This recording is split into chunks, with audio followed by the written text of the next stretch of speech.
We live in a world our ancestors would barely recognize. Around the globe, the impact of human ingenuity is now everywhere. We've pushed back the limits of our planet at speeds, depths, and heights that would have left our forebears breathless.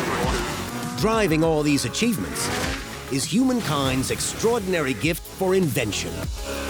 Through genius and inspiration, we've created exceptional solutions to complex problems. From the everyday to the spectacular, some good and some not so good. This series celebrates the million ways our great inventions have transformed our world. It's one small step for man, one giant leap for mankind. Most of us do it more than once a day. Some of us do it standing up. Some of us do it sitting down, while others prefer to squat. However we do it, urinating and defecating is nature's remarkable way of expelling waste from our bodies. But have you ever wondered what happens to it after it leaves us? In many places across the globe, the journey of human waste is one which takes place along thousands of kilometers of subterranean highways, deep below our towns, cities, and countrysides. Over millennia, we have massively improved our treatment of all things sanitary. So how did we get from waste-infested rivers and streets... It looked disgusting. It smelled absolutely vile. ...to multi-billion-dollar poop chutes... It's the biggest project for the water industry that this country's ever seen. ...and state-of-the-art smart toilets. They're the most elegant, delightful, wonderful invention. And we all need one immediately. This is the slightly foul but mainly fascinating story of the evolution of sewers and toilets and the myriad ways they've transformed our lives.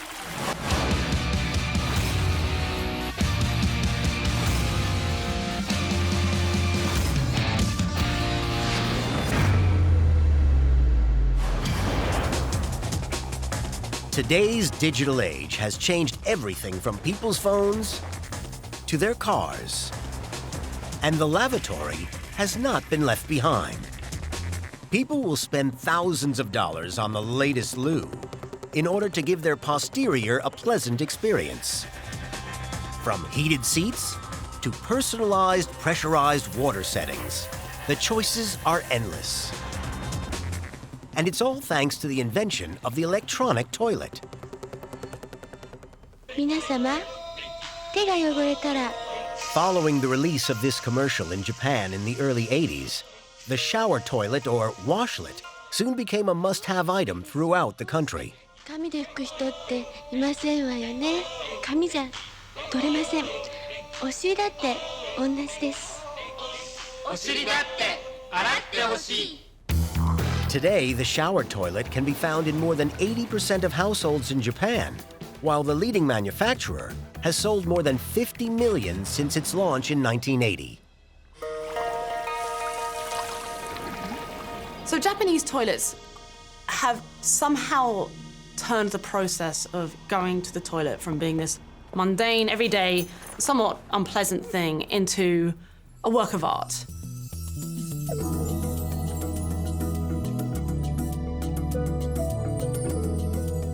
And we even now have smart toilets that, connect to your iPhone via Bluetooth that, will remember your user settings.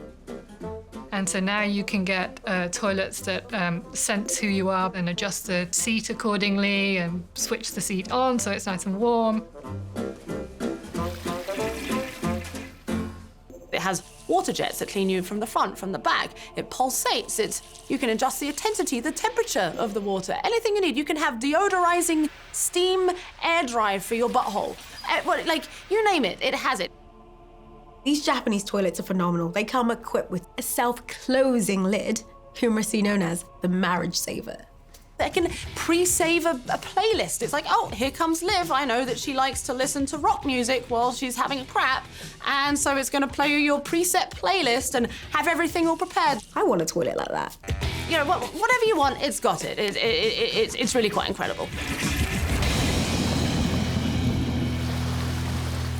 Whatever type of toilet you have, in many places across the world, your waste will go on the same journey through a series of pipes and sewers, out to a wastewater treatment plant, and then into the river or sea.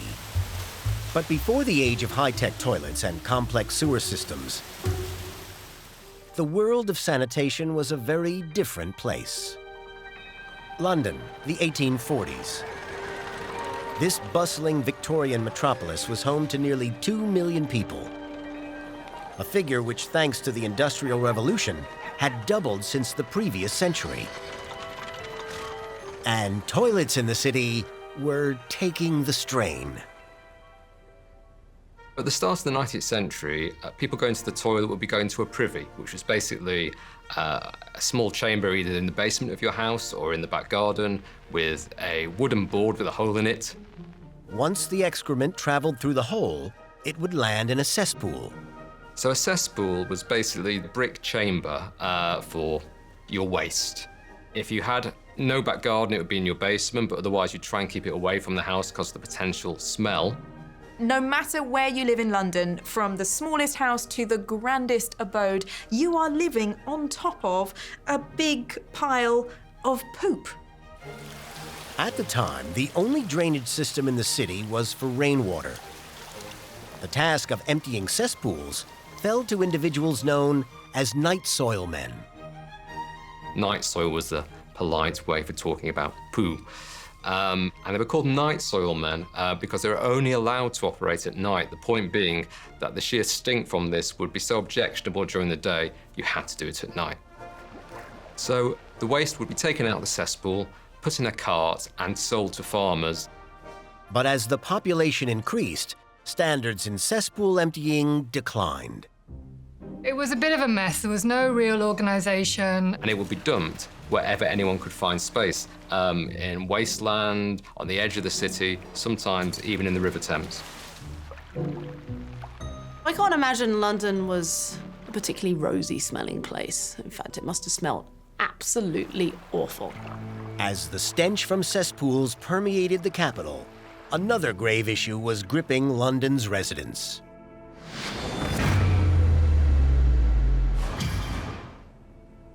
Cholera. This bacterial disease is thought to have arrived in Great Britain in 1831 on board ships from Asia. Cholera attacks you so viciously, it attacks your intestinal cells. So you'll have immediate watery diarrhea, you'll have nausea, you'll be vomiting, and you'll just lose so many fluids. It's like being dehydrated to death. Cholera was a terrifying disease for the Victorians. You could be perfectly healthy in the morning, and by the evening on the verge of death. By the 1850s in Britain, there had already been 2 cholera epidemics, which had claimed the lives of more than 15,000 people in London alone. But it wasn't just the British public who were suffering. Across Europe, cities like Paris were also being marred by the deadly disease. In 1832, a cholera epidemic exploded in the capital, lasting 6 months and claiming 20,000 lives. Can you imagine what it must have been like? Doctors were baffled. Where was the disease coming from? One popular theory was very much in the air.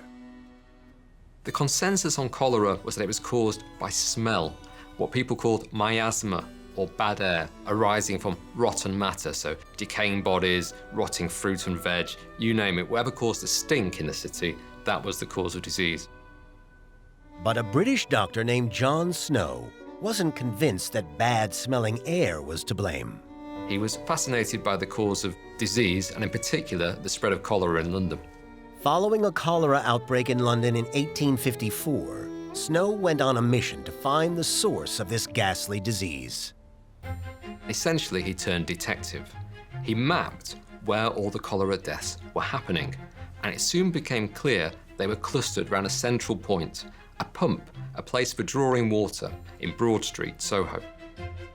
What's more, Snow noticed that the water pump was only a couple of meters from one of the city's many cesspools. And so people were getting their drinking water from very nearby, essentially. There was no treatment, no science. It was just whatever came, that's what you drank. John Snow's investigation helped prove that cholera was caused by drinking contaminated water. London's cesspools, and even the River Thames, were the breeding ground for this deadly disease. Cesspools would typically be emptied about once every year. Now that seems a remarkably long time, but actually they were designed to be porous, so any liquid that was in them seeped in the surrounding ground, creating a really dense sludge. And the liquid from these porous cesspools essentially just flowed into the ground around them and ultimately into the water table. So in London of the early 1800s, most of the drinking water came from the Thames. So when we had these overspills from cesspools and the raw, untreated waste going into the river, people became exposed and started drinking untreated sewage. As the city's population increased, the cesspools became overwhelmed with wastewater. Plumbers tried to fix the problem by connecting the waste-ridden subterranean chambers to rainwater drains. But this only made the issue worse. Once cesspools get connected to rainwater sewers, where does that water go? Well, essentially, London is in a valley, and all sorts of flowing water ultimately must head into the Thames. The Thames was basically an open sewer running through the middle of London. Finally, in 1858, the stench engulfing London reached fever pitch. 1858 was the hottest summer on record, and that heat really made the stench of sewage unbearable. What happens is when we're particularly warm, the river level of the Thames will drop naturally, and what that exposed was the banks where many years of human waste had sort of settled onto the bottom of the river. So when we have human waste exposed on the banks of the Thames, in addition of sunlight and heat, what you get is a really noxious sort of fermented waste smell.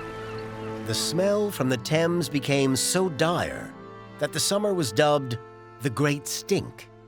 Still no action was taken until the stench arrived on the doorstep of the Houses of Parliament, sitting on the bank of the Thames.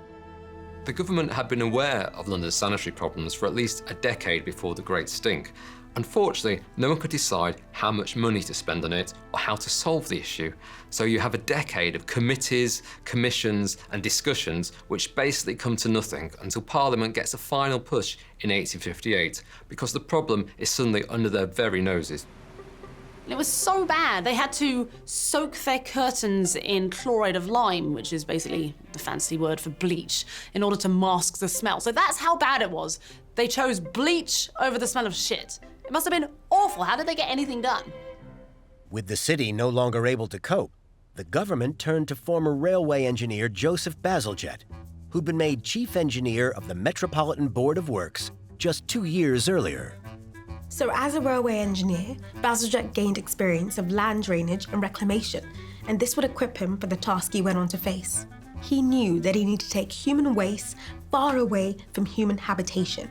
They needed to be channeled away somehow. Joseph Bazalgette designed 5 vast sewers running from west to east parallel with the Thames. The aim was to catch all the human waste that was flowing into the centre of the metropolis. Under Bazalgette's system, it would be carried well beyond the boundaries of the city. From the river, the sewage would then be stored in giant lagoons or effluent ponds, which would naturally filter the wastewater before flowing out to sea with the tide. In 1859, work on the new sewer system began. It would take 18 years, 130 kilometers of new tunnels, and more than 300 million bricks to build Bazalgette's sewer superhighway. No one had done anything on this scale in the past. We're talking massive sewers being built through the world's largest city. It was an amazingly ambitious project, and it succeeded. With the introduction of Bazalgette's groundbreaking sewer system, the stench of the River Thames soon became a thing of the past, as did the scourge of cholera in London. More than 150 years later, the process of treating waste beyond sewers is a lot more sophisticated.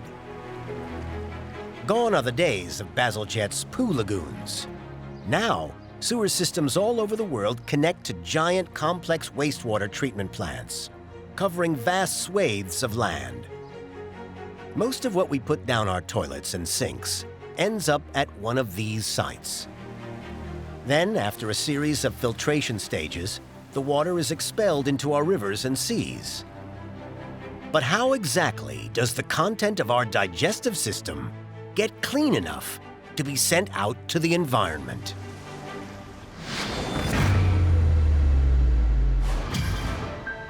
At Mogden Sewage Treatment Works in West London, Walid Janjua oversees the day-to-day running of operations.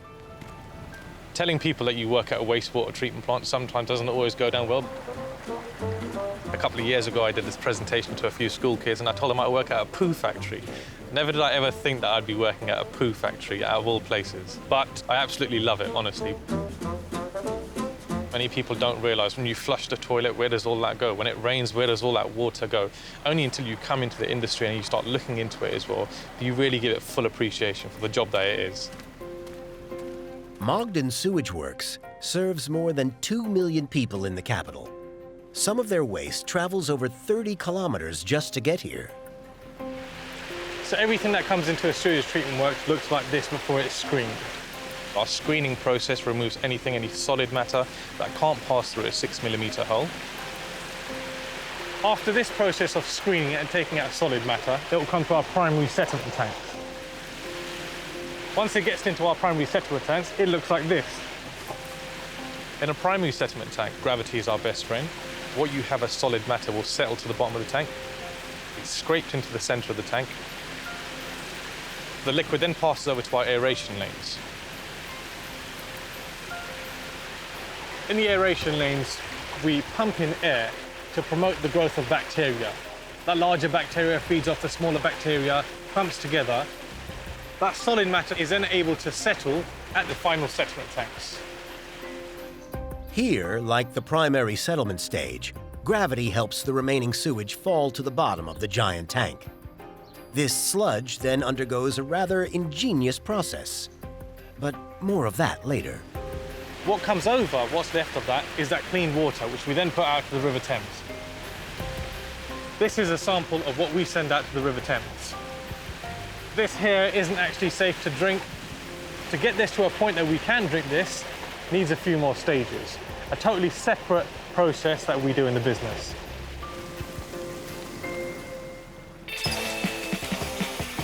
Over the past 150 years, innovations such as sewage treatment works have improved sanitation beyond belief. But to truly appreciate just how far we've come, we need to go way back. Thousands of years, in fact. The oldest known sewer systems can be traced back to 2600 BC, when the Indus Valley civilization connected latrines to primitive street drainage systems. Ruins from the ancient city of Ephesus in modern-day Turkey show that the Romans were big fans of communal toilets. There's a fantastic example of a really well-preserved municipal toilet. If you wanted to visit, you'd pay your fee, you'd take a seat on the nice, comparatively clean facilities, and you'd just have a catch-up with whoever was sitting around you. They even had a form of toilet paper. I mean, of course, they didn't have toilet paper. They instead used a stick with a sponge on the end of it, which they would use to wipe themselves. Then, of course, clean it before handing it on to the next person, and then the next person, the next person, and thousands of people would wipe their asses using the same sponge that was maybe cleaned with a little bit of vinegar and salt water if you were lucky. Apparently, this is where the phrase, getting the wrong end of the stick, comes from. It's just wonderful to think about. Some ancient sanitation systems were surprisingly advanced.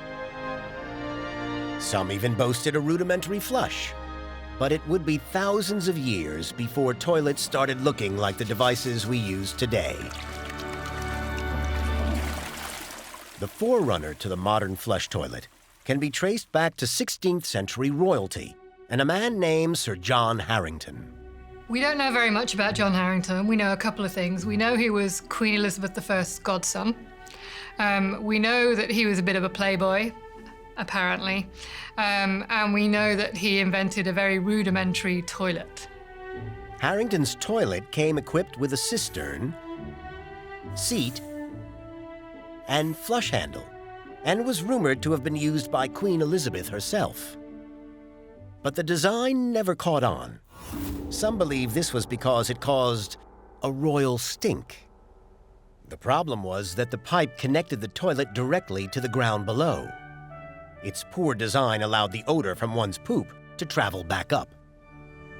Over the next century, various versions of the water closet were introduced across Europe, but the issue of backflowing noxious gases remained. It wasn't until 1775 when a watchmaker named Alexander Cummings adapted a key plumbing feature that flush toilets began to go mainstream. He was interested in tinkering and all sorts of things, and one of the things he worked on was perfecting the plumbing of the flush toilet at the time. So he created something called an S-bend, which is exactly what it sounds like. It's a pipe in the shape of an S. Connected to the underside of the toilet bowl, the S-bend allowed water from the flush to rest in the pipe, thus creating a seal or trap that prevented odor from emerging.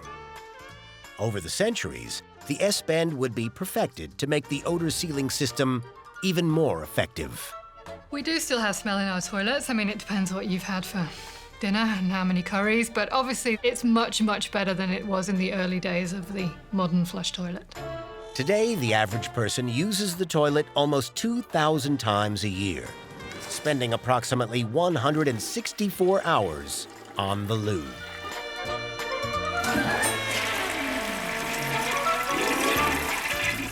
The toilet must be the #1 contender for the item that most people use multiple times a day, and yet so few people have any real understanding of what goes on inside of one. So how does a flush actually work? Great. So, can I phone a friend? Was it? Do you pull a handle or push a handle? Okay.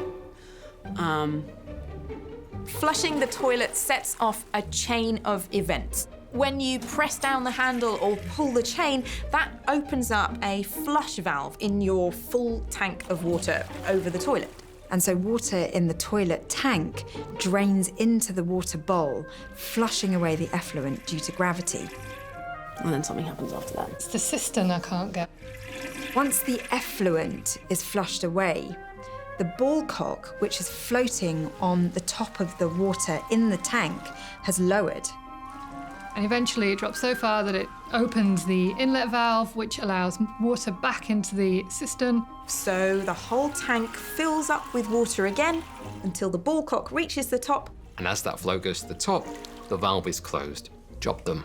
The tank is full of water, you're reset, and the toilet's ready for the next flush. Very simple, but genius invention. A genius invention it may be, but over the past few decades, all over the world, our flushing habits have become a bit crappy. Deep beneath our cities, waste is taking on a life of its own.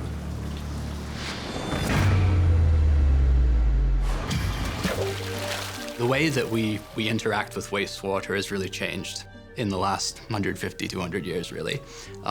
What we're putting down the drain didn't exist in the time of Bazalgette. We're putting baby wipes, nappies, condoms, tampons, syringes, even cooking oil down our toilets and sinks, and it's causing huge problems.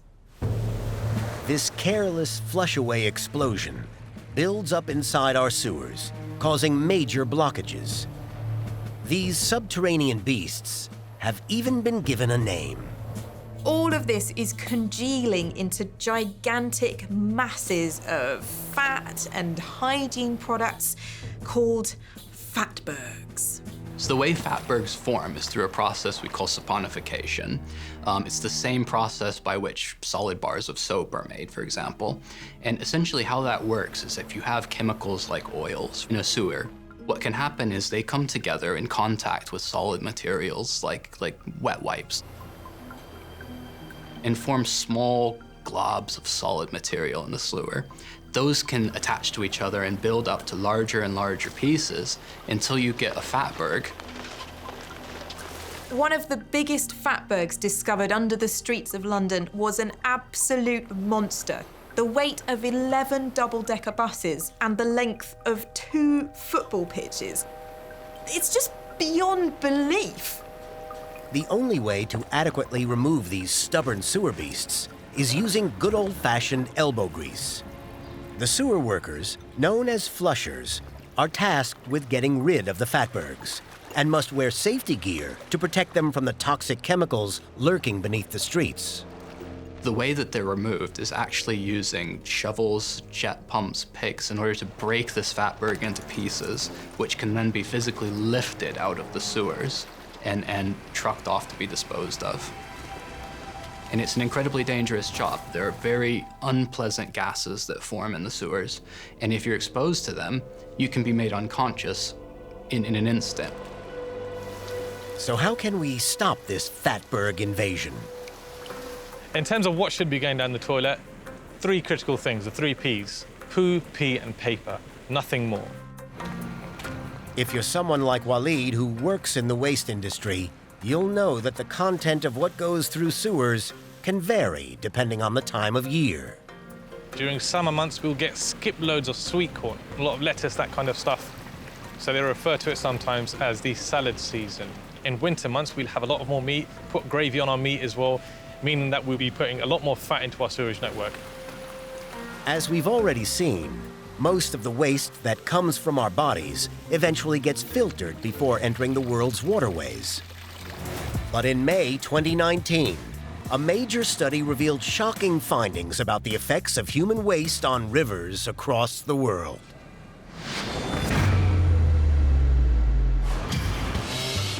From the Thames to the Mekong, scientists tested over 700 rivers in 72 countries and found high levels of antibiotics used for a range of illnesses.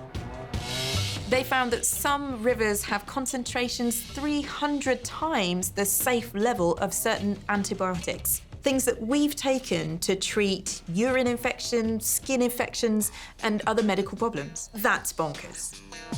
The way these drugs are entering our rivers is simple.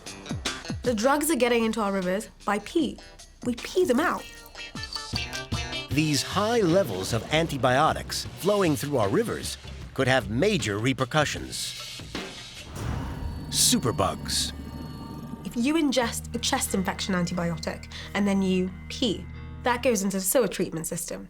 Now, if that gets onto a river, and that river has even a trace amount of bacteria that's resistant to that antibiotic, it evolves. Once a bacteria becomes resistant, it can actually share that resistance with other bacteria. The worry is that if enough of these bacteria become resistant to a drug, you can get a superbug that, renders an antibiotic ineffective, essentially.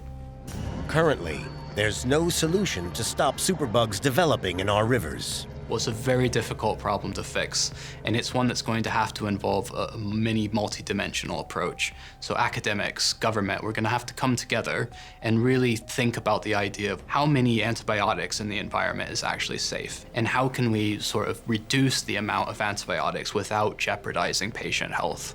But it's not just prescription drugs that are causing a stir in our rivers and streams. Recent studies have shown that high traces of recreational drugs are also present in our waterways. It turns out that London sewers have the highest concentration of cocaine, but in Europe, Belgium, the Netherlands, and Germany have the highest levels of MDMA. And also, studies have found that levels are higher at the weekends compared to weekdays, which is really no surprise. Whether legal or illegal, in developed countries such as the UK, these drugs travel through some of the most sophisticated sewage treatment plants in the world. But in a number of areas of developing countries like India, the way in which human waste is dealt with tells a drastically different story.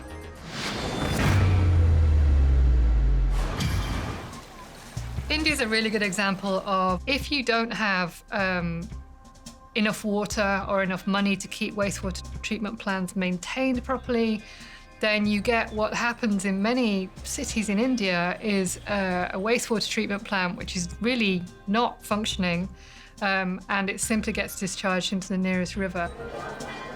What's more, many communities use dry pit latrines. Similar to the days of Victorian England, people's waste collects underground or at the back of houses. Dry latrine is not connected to any kind of flowing water or a flush or any kind of drainage system. It's literally just a basic hole where excrement is collected. Without a proper sewage infrastructure, the task of emptying pit latrines and poorly operating sewers falls to individuals known as manual scavengers. Manual scavenging entails people going into the sewers and cleaning out the excrement by hand. It's such a dangerous job because people are going into these sewers via manholes and being exposed to harmful human waste, which must contain noxious gases and major clusters of bacteria. Despite the Indian government banning the employment of manual scavengers in 1993, the practice still takes place, killing one person every 5 days. Manual scavenging continues because it's useful to people who don't want to pay money to improve their systems, to put in proper pit latrines or flush toilets or a better system.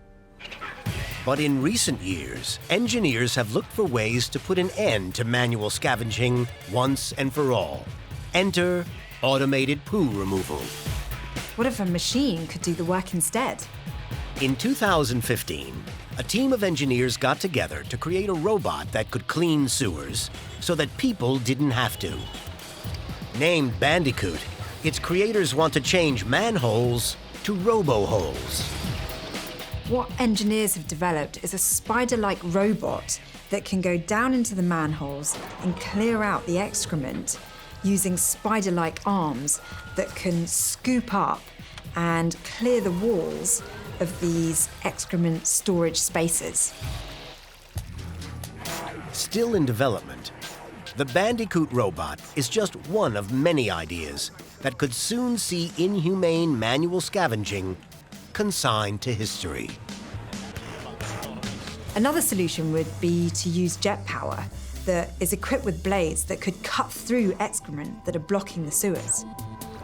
They're also developing full body suits that can protect the manual scavengers from all those toxic materials. With innovations such as the Bandicoot robot, it seems like waste managing technology has gone as far as it can go.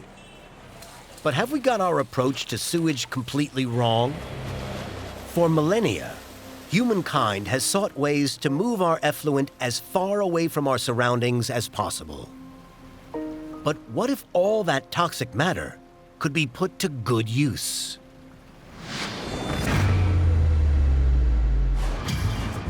As the global population grows and fossil fuels get depleted, our need for renewable energy is stronger than ever. You know, we've been using oil, gas, and coal to heat our homes, run our vehicles, and provide us with the electricity that we use to power all of our devices and almost everything we use in modern civilization. But first of all, there's only a finite amount of them. We're very quickly burning through Earth's natural resources. Of fossil fuels that it has stored. But secondly, burning fossil fuels releases a lot of waste products, particularly carbon dioxide. And as we know, that is a major contributor towards climate change.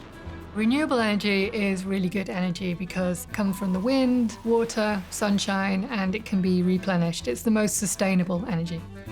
But there's another form of energy which is growing in popularity. But it doesn't come from the sun, water, or wind. It comes from our bums. Known as biogas, this form of energy is created by organic material such as human or animal waste. And it's produced via a process called anaerobic digestion. Anaerobic digestion is pretty much like a human stomach. So we eat something, it's in a closed environment, and we give off gas. Hopefully not in polite society. So an anaerobic digestion works like that. You put sewage in a contained environment. You deprive it of oxygen. And then the waste is heated up to allow microorganisms to break it down. And the byproduct of this process is a gas called biogas. Today, this powerful poop is used to run a number of living and working environments across the globe. And the best thing about this process is that it can be done on a number of different scales. You can have these sort of small-scale tanks for everyday domestic use, and then you can also have these huge ones that produce energy on an industrial scale. So at Mogden Sewage Treatment Works, we've got 16 anaerobic digesters. We have sludge that sits in these tanks. We heat it to about 38 degrees. What comes off that, the byproduct of that, the methane, gives us the ability to be able to generate almost 1 gigawatt of energy, powering almost 80% of our site. Despite biogas currently being more expensive than other forms of renewable energy, costs are predicted to come down in the future, and industries all over the world are embracing waste to tackle a global issue.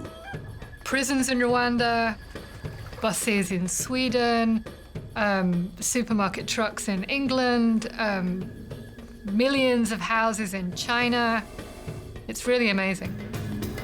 But back in London, an old waste problem is once again rearing its ugly head.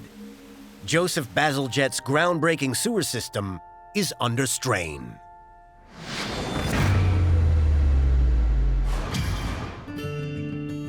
London in the 1850s had a population of about 2 million people, but he built the sewers big enough to cope with double that number, 4 million. Today, however, the city's population is approaching the 9 million mark, and this is taking its toll on the capital's sewers. The problem is they're just not big enough to serve the population of London, which is continuing to significantly grow. What happens when you have more people? Well, you have more poop.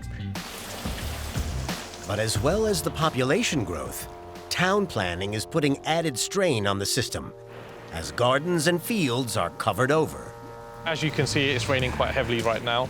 Back in the day, what would happen, we'd have a lot more green spaces. Rain will get soaked up into the ground. Nowadays, with population increase, with the amount of concrete that we've got, the amount of tarmac that we've got out on the surfaces, rain has nowhere to go. It will soak up into our sewers, and our sewage treatment works have only got a certain capacity. So now we have a greater volume of water in our sewers than before. The sewers just really can't cope. There's so much sewage and rainwater getting into the system that it just overwhelmed. As a result, an average of 300 Olympic swimming pools worth of raw sewage flows into the Thames every week. That's a lot of crap to deal with. But at the start of the 21st century, Bazalgette's successors were given the green light for a radical solution: a brand new super sewer under the River Thames. Known as Tideway and running alongside Bazalgette's original sewer system, it will intercept, store, and transfer waste away from the river and into the existing sewage treatment works. We're building on to his original sewer. We're catching the flows where it would have dumped into the river. We're dropping those flows straight into a tunnel and dropping it back into the same sewage works that Bazalgette did. Running from Acton in the west of London to Newham in the east. Once complete, the tunnel will be 25 kilometers long, up to 66 meters deep, and 7 meters in diameter, wide enough to fit 3 double-decker buses. It's the biggest project for the water industry this country's ever seen. This will be a sewer superhighway. To build the tunnel, more than a dozen shafts have been sunk into the ground. Giant tunnel boring machines were then lowered, which excavated the ground with rotating disc-shaped cutter heads. As the machines bored their way through the soil, prefabricated concrete segments were simultaneously fitted. Meanwhile, thousands of tons of dirt were removed via a conveyor belt and then taken away by barge along the River Thames. We've got several main challenges in building a sewer in London. One, we're working in a very, very busy city. We've got to tie into all the old Victorian infrastructure.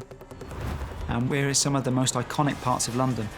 And our biggest problem is the land just doesn't exist where we need to build it. So we've had to build out into the river to create our own land to be able to construct our shafts and tunnels. We're also tunnelling deeper than anyone else has in London. The tunnel is due to be finished by 2024. Once complete, it will bring much-needed relief to Bazalgette's sewer system. London will benefit massively from the Thames Tideway Tunnel. It's going to be a game changer in the way that we look after and we process wastewater across the whole of London. Without proper systems in place, the task of dealing with what happens down below can be a messy process. But have you ever wondered what happens above Earth when it comes to our sanitary needs? Since the middle of the 20th century, achievements in space exploration have prospered beyond belief. From the first satellite in 1957 to the first man on the moon in 1969, space exploration has grown exponentially in the last 60 years. We've got the International Space Station that's continuously inhabited by astronauts that are always conducting research. And we've got commercial companies that are constantly pushing the frontiers of space tourism. Space expeditions may have come along leaps and bounds, but the issue of relieving oneself in microgravity brings with it some anatomical complications. So what happens up there to our business down there? Going to the toilet in microgravity is pretty hard because you don't have that direction that gravity gives you to make everything sort of flow in one contained direction. It basically means everything can go everywhere. In the early days of space travel, when nature called, astronauts relied on a rudimentary selection of accessories to expel their waste into. For peeing, astronauts had a pee catcher, which basically looked like a giant condom. Pooing was even more tricky because they would use a plastic bag that contained a 1.5-inch opening that had an adhesive seal that stuck to the astronaut's bottom. Once the astronaut had defecated, the contents of the plastic bag had to be mixed with a germicide to avoid the buildup of noxious gases, which, if left unattended, could explode, and I wouldn't want to be in the firing line of that. Since the 1960s, as space expeditions grew more challenging, so too did the need for proper waste management. With the era of the space shuttle, space missions were getting a lot longer. We had more female astronauts who have slightly different needs than male astronauts, and so they really did realize that the solutions they were using at the time were not going to cut it, and they needed to invent space toilets. Over the decades, space shuttles were adapted to include a small room and toilet in which astronauts could go for a number 1 or 2 in relative comfort. So efficient is the toilet on board the International Space Station that in 2015, a rare tour around the Space Laboratory's inner workings was given by Italian astronaut Samantha Cristoforetti. Hello, and welcome to the toilet of the International Space Station. Let's say you're up here on ISS and you need to go to the restroom. First thing you want to do is grab this piece of equipment and turn this rotary switch 90 degrees to the open position. What that does is it turns on a fan, which creates a suction effect in this hose so that you can use this yellow element for your number 1. For number 2, the principle is actually exactly the same, suction. We have a solid waste container here, and on top of it is this seat. And the solid waste container is connected via this hose to the same fan, so that, again, the same suction effect allows you to do your number 2 in weightlessness. And in fact, there is a bag in there. It looks like this. And when we are done with our business, we close the bag and we push it down into the solid waste container. And then, of course, as a courtesy to the next person, we put a new fresh bag inside. The solid waste container gets changed when it's full, which is roughly every 10 days for a crew of 3 people using it. The urine actually gets directly transferred to another piece of equipment, which is here in the floor, which is called UPA, Urine Processing Assembly, which is the first step into turning urine into potable water. This recycled potable water can also be used for washing. I think space is the future of the Earth in many ways, and not just in terms of exploring the universe, but also in terms of how they use their waste, because it's a very small, closed environment, and they have to use it sensibly. Back on Earth, as people across the globe are becoming more environmentally conscious, they're looking for alternatives to the flush toilet in order to save water and recycle waste. An example of this, which is growing in popularity, is the compost toilet. Essentially, a compost toilet is a toilet without water. The waste will be directed into a tank with sawdust or some solid material, and essentially natural bacteria will break down the waste into sort of sediments in soil. That waste then can be used for agricultural purposes as an agricultural additive to help grow crops. It can be used for heat, and it can be incinerated as well. Meanwhile, the need for alternative waste systems in developing countries has also become a global issue. A third of the world's population still defecates out in the open or uses unsafe or communal toilets, while 4.5 billion people, which is over half of the world's population, doesn't have proper sanitation facilities. At the same time with this crisis going on, it's kind of mind-blowing that we have these smart toilet systems and complex sanitation solutions being developed in other parts of the world. With death and disease rife in countries with poor sanitation systems, organizations all over the world are developing waterless toilets to help improve the situation. You have the Bill and Melinda Gates Foundation, and they have the Reinvent the Toilet Challenge. And this gives grants to research teams to come up with new ways to look at toilets for the developing world. Use these balls to carry the pee and the poo through the system. Public figures are even drawing attention to the crisis using unorthodox methods. Is a container of human feces. He held up a jar of shit, and I've seen the clip, and it wasn't even composted shit. It was, pretty fresh. And that's what kids, when they're out playing, they're being exposed to all the time. There are groups of scientists that are working very hard to develop water-free toilets. And I think it's a great way to actually bring a toilet into a place that's not connected to a sewerage network. And it will open up access to safe indoor toilets for a majority of people if it's successful.